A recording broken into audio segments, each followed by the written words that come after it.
Assalamualaikum warahmatullahi wabarakatuh.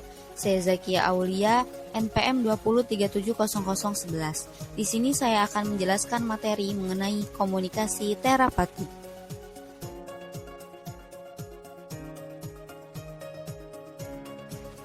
Yang pertama, pengertian. Menurut Stewart pada tahun 1998, komunikasi terapeutik adalah komunikasi yang direncanakan secara sadar, bertujuan dan kegiatannya dipusatkan untuk kesembuhan pasien. Yang kedua, menurut Northouse pada tahun 1998, komunikasi terapeutik adalah kemampuan atau keterampilan perawat untuk membantu klien beradaptasi terhadap stres, mengatasi gangguan psikologis, belajar, dan bagaimana berhubungan dengan orang lain. Yang ketiga, Debkes RI tahun 1997. Komunikasi terapeutik adalah komunikasi yang mendorong proses penyembuhan klien. Selanjutnya, tujuan.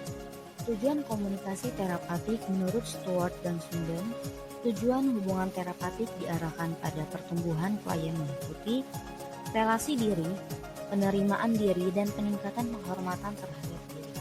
Yang kedua, rasa identitas persona yang jelas dan peningkatan integritas diri. Yang ketiga, kemampuan untuk membina hubungan interpersonal yang intim dan saling tergantung dengan kapasitas untuk mencintai dan dicintai. Yang keempat, peningkatan fungsi dan kemampuan memuaskan kebutuhan serta mencapai tujuan personal yang realistis. Tujuan komunikasi terapeutik akan tercapai bila perawat memiliki karakteristik sebagai berikut. Yang pertama, kesadaran diri. Yang kedua, klasifikasi nilai. Yang ketiga, eksplorasi perasaan. Yang keempat, kemampuan untuk menjadi model peran. Yang kelima, motivasi altruistik. Dan yang terakhir, rasa tanggung jawab dan etik. Selanjutnya, terdapat 6 komponen komunikasi terapeutik. Yang pertama, ada pengirim atau komunikator. Yang kedua, ada pesan.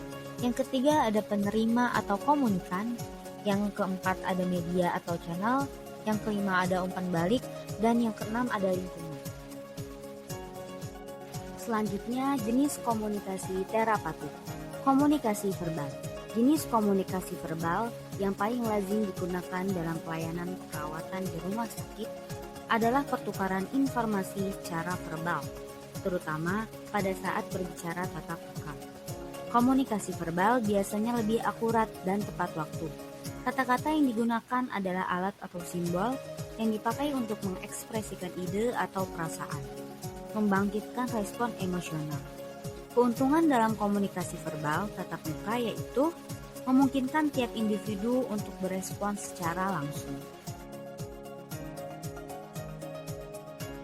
Selanjutnya, beberapa komunikasi verbal yang efektif. 1. Jelas dan ringkas.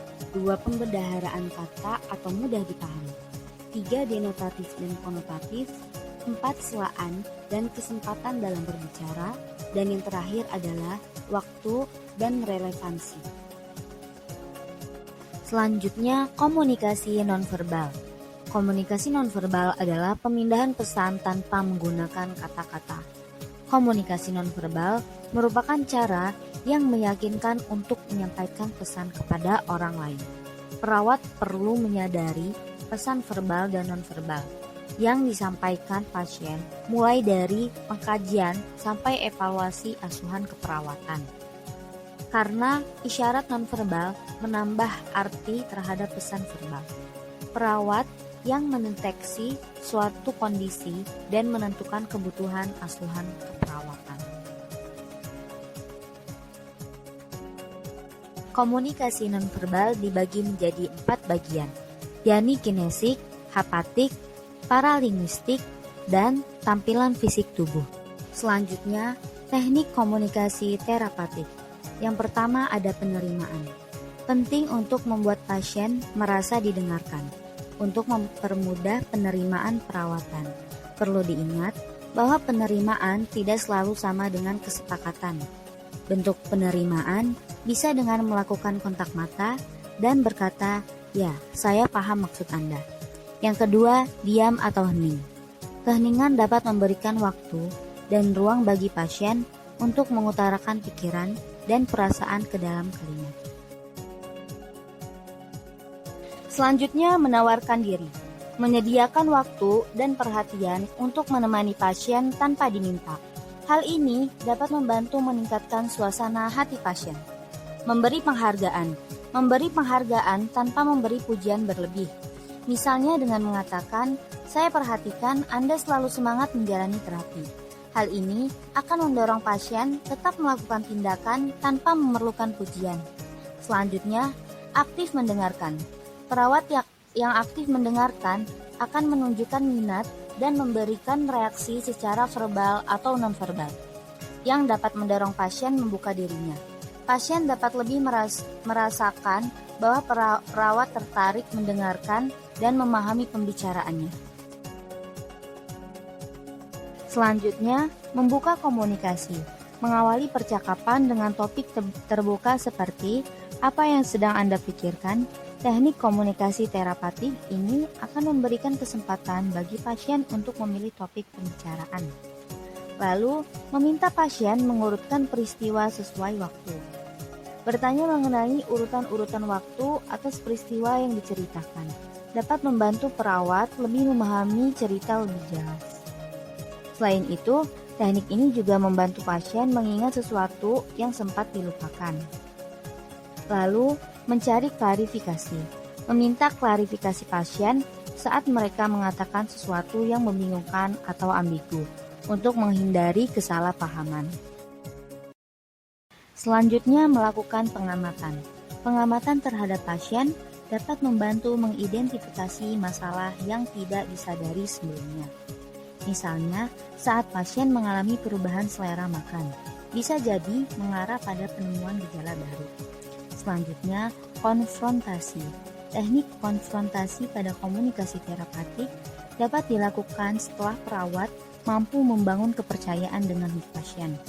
Ini adalah tindakan verbal dari perawat yang menunjukkan ketidaksesuaian antara perkataan dan tindakan pasien. Jika digunakan dengan benar, hal ini dapat membantu pasien menghentikan rutinitas yang merusak dan memahami situasi mereka sendiri. Selanjutnya, mendorong pasien untuk mengungkapkan pandangannya. Minta pasien untuk menjelaskan pandangannya. Teknik komunikasi terapatik ini dapat membantu perawat memahami perspektif pasien, lalu membuat ringkasan. Perawat dapat membuat ringkasan di akhir percakapan, sehingga pasien mengetahui bahwa perawat mendengar dan menyimak pembicaraan. Teknik komunikasi terapatik ini memungkinkan pasien untuk memberikan koreksi jika perawat membuat kesimpulan yang salah. Lalu, merefleksikan. Refleksi mendorong pasien untuk mengenal dan menerima perasaannya sendiri. Misalnya, saat pasien bertanya, "Apakah saya harus membicarakannya dengan dokter?"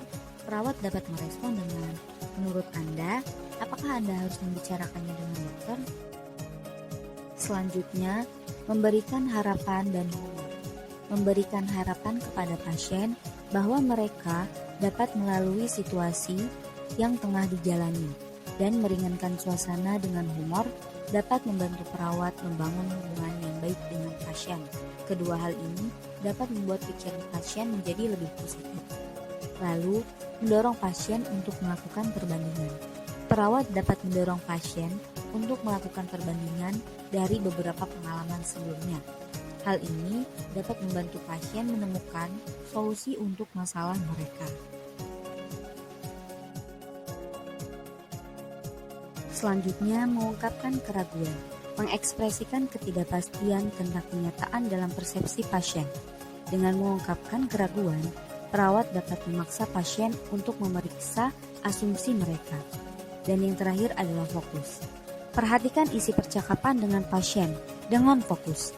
Bisa saja pasien memberikan suatu pernyataan penting yang perlu didiskusikan lebih lanjut. Sekian presentasi dari saya. Mohon maaf bila terdapat banyak kekurangan dan semoga menambah wawasan teman-teman. Terima kasih.